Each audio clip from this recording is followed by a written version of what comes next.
Welcome back to another question from the Old Testament. Our question for today comes from the book of Isaiah, the Old Testament, chapter 37.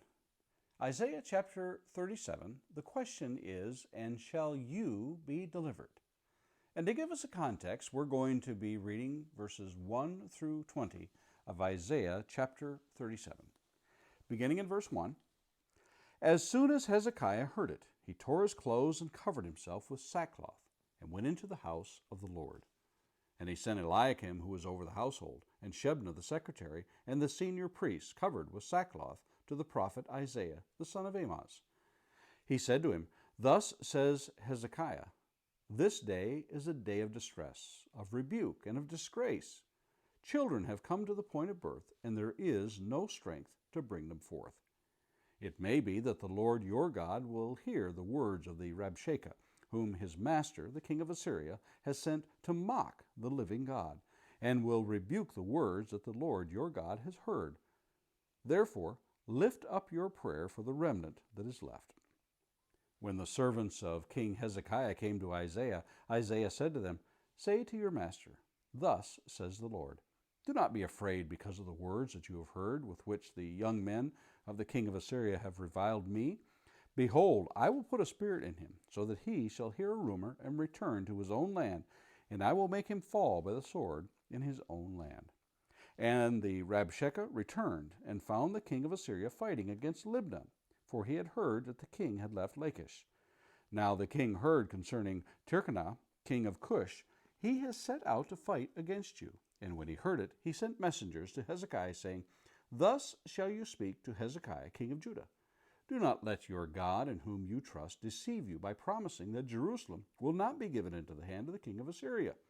Behold, you have heard what the kings of Assyria have done to all the lands, devoting them to destruction. And shall you be delivered? Have the gods of the nations delivered them, the nations that my fathers destroyed? Gozan, Haran, Rezeph, and the people of Eden who were in Telassar? Where is the king of Hamath, the king of Arpad, the king of the city of Seraphim, and the king of Hena, or the king of Ivah?' Hezekiah received the letter from the hand of the messengers and read it. And Hezekiah went up to the house of the Lord and spread it before the Lord. And Hezekiah prayed to the Lord, 'O Lord of hosts, God of Israel, enthroned above the cherubim, you are the God. You alone of all the kingdoms of the earth, you have made heaven and earth. Incline your ear, O Lord, and hear. Open your eyes, O Lord, and see, and hear all the words of Sennacherib, which he has sent to mock the living God. Truly, O Lord, the kings of Assyria have laid waste all the nations in their lands, and have cast their gods into the fire. For they were no gods, but the work of men's hands, wood and stone. Therefore they were destroyed. So now, O Lord our God, save us from his hand, that all the kingdoms of the earth may know that you alone are the Lord.'"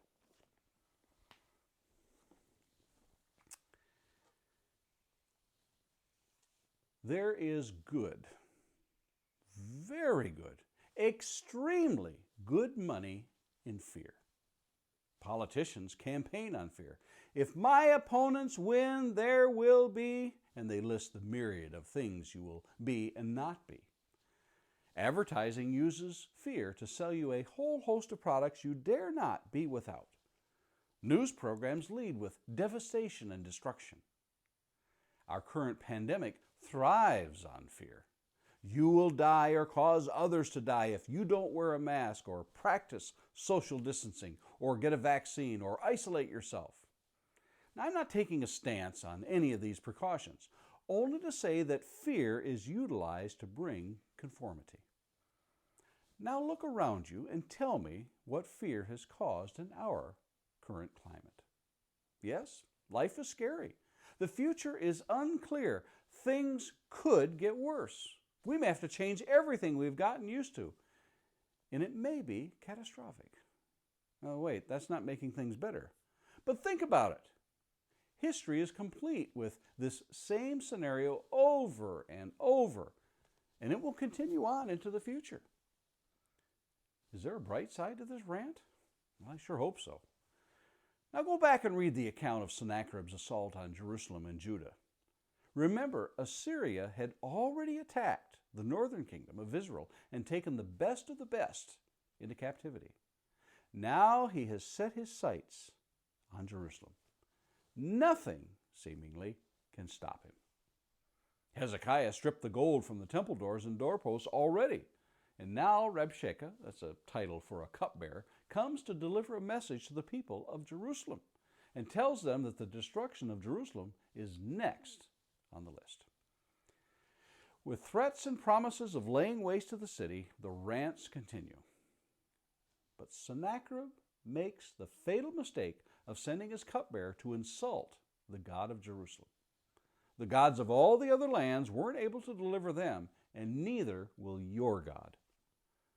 Hezekiah prays to the Lord and beckons the Lord to hear the words that the enemy has mocked him. Isaiah sends word back to Hezekiah, and indeed the Lord is enraged at the mocking of the messengers of Sennacherib. Hezekiah is assured that neither arrow, shield, nor siege works shall go up against them. And the angel of the Lord struck down 185,000 in the camp of the Assyrians, and Sennacherib indeed returns home. I guess you could say that fear does work, for Hezekiah's fear led him to seek the Lord and deliver the beloved Jerusalem and all her inhabitants. How would I have reacted if I were in Hezekiah's place? Probably the same. Scared out of my mind. That's the human condition. But I also hope that when that time comes, when I am challenged by the, "And shall you be delivered?" that I, like Hezekiah, will take my petition to the Lord and wait for my deliverance from him who promised that he would never leave or forsake me. Or you can read those words in Hebrews 13:5, 1 Chronicles 28:20, Joshua 1:5, and Deuteronomy 31:6. I will never leave you or forsake you. Now, does fear drive you to your knees, or does fear drive you to despair? And Lord willing, let's meet here again tomorrow for another question from the Old Testament.